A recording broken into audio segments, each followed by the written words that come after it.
As tensions rise across the Middle East, Jordan is drawing a clear red line. Amman says it will not allow its territory or its airspace to be used as a launch pad for any military action against Iran. Jordan's foreign minister, Ayman Safadi, delivered the message directly to Iran's top diplomat in a phone call, assuring Tehran that the kingdom will not be dragged into a regional war. Jordan will not be a battleground in any regional conflict, Safadi said, adding that Amman will not permit any party to violate its airspace or threaten the safety of its citizens.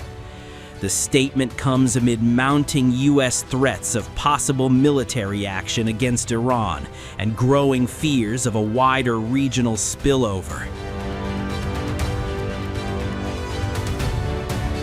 Jordan's position follows similar assurances from Saudi Arabia and the United Arab Emirates, signaling a broader effort by key Arab states to avoid becoming entangled in a direct confrontation. Even as military rhetoric intensifies, diplomacy is quietly moving forward. Officials from Saudi Arabia, the UAE, Oman, and Egypt are expected to attend talks in Istanbul on Friday, where Iran's foreign minister, Abbas Araghchi, is set to meet U.S. President Donald Trump's special envoy, Steve Witkoff. The meeting, confirmed by multiple officials to Reuters, is aimed at exploring the possibility of a nuclear deal, as Washington signals it wants to hear directly from Tehran. But the diplomatic track is unfolding against a backdrop of sharp political threats.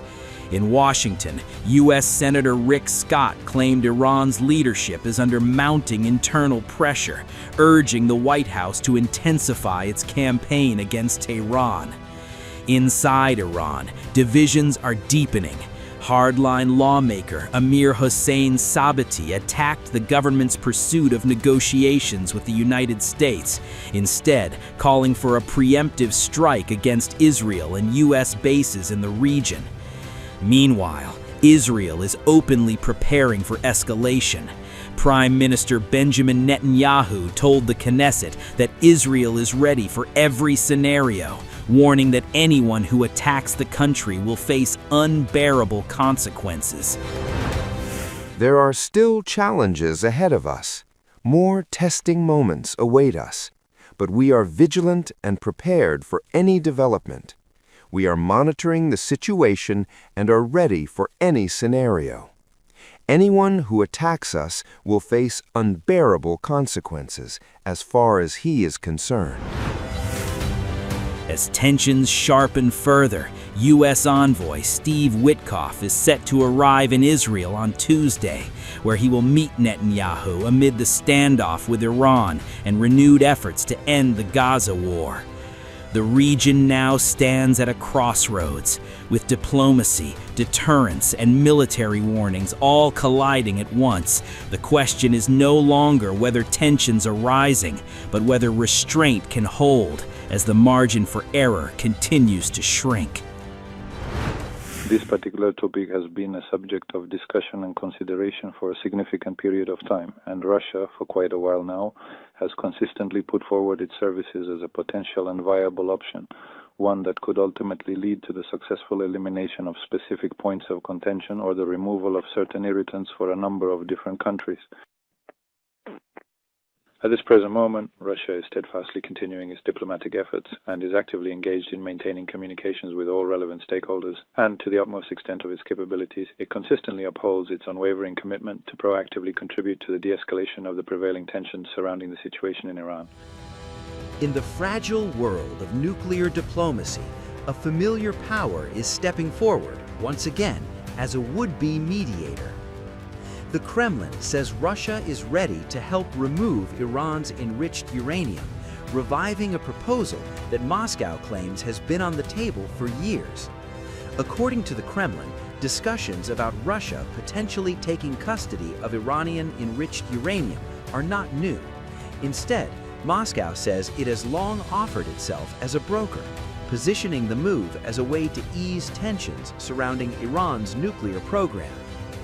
Kremlin spokesperson Dmitry Peskov confirmed that Russia has repeatedly raised the option with multiple parties, saying it could help remove certain irritants for countries concerned about Iran's nuclear activities. Russia, he said, is maintaining contacts with all sides and remains ready to assist in de-escalating the standoff. But Tehran is pushing back. A senior Iranian official has flatly denied that Iran plans to transfer any enriched nuclear material abroad. Ali Bahari, deputy for foreign policy at Iran's Supreme National Security Council Secretariat, said negotiations are not focused on moving uranium out of the country and that no such plan exists. Iranian officials have no plan to transfer enriched nuclear materials to any country, he said, dismissing reports suggesting otherwise. His comments come amid conflicting signals. Earlier reporting suggested that diplomacy was ongoing and that Iran may be willing to show flexibility on enrichment, including the possible handover of hundreds of kilograms of highly enriched uranium under specific arrangements. Iran now insists that such options are not part of the talks. Meanwhile, Moscow says its role is not about pressure, but prevention.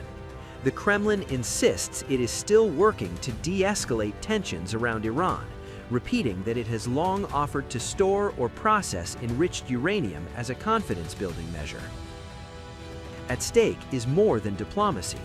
Iran's nuclear program remains one of the most sensitive flashpoints in global security, watched closely by the United States, Israel, Europe, and the wider Middle East. Whether Russia's offer becomes a breakthrough or just another stalled proposal remains uncertain. What is clear is this: the question of Iran's enriched uranium is back at the center of global diplomacy, and the margins for miscalculation are shrinking. Our government officials and political experts are dedicating a considerable amount of their attention to the situation concerning Iran. And one can only sincerely hope that the United States will not resort to such drastic actions as a full-scale invasion of Iran or the launching of any kind of extensive bombing and missile strikes, because such a course of action would undoubtedly lead directly to a third world war. It's one thing when they kidnapped the president of Venezuela. Yes, that was a relatively minor operation, but this is a massive 80 million strong nation, incredibly well armed and fully equipped. If there are repercussions, then many surrounding countries could also suffer. The same Israel and the countries of the Arab world, they are also categorically opposed to any military operation in Iran. Moreover, Iran, if necessary, has already threatened to block the Strait of Hormuz, which would effectively halt all oil trade. This is such a massive problem for the entire world, if not to say that it could simply become completely insurmountable. Therefore, here, step-by-step conflicts could begin, which would inevitably lead to a nuclear catastrophe. I am not at all sure that solely with missile strikes and bombings it is possible to resolve the Iranian problem for the Americans. A ground operation is necessary in any scenario, but will the Americans be able to conduct a ground operation in Iran? I don't think that this will be some kind of easy walk. Iranians are a courageous people with a tremendous history, who know how to defend themselves and to protect their homelands. And I think that just yesterday, information emerged that American and Iranian working groups have reportedly started making contact.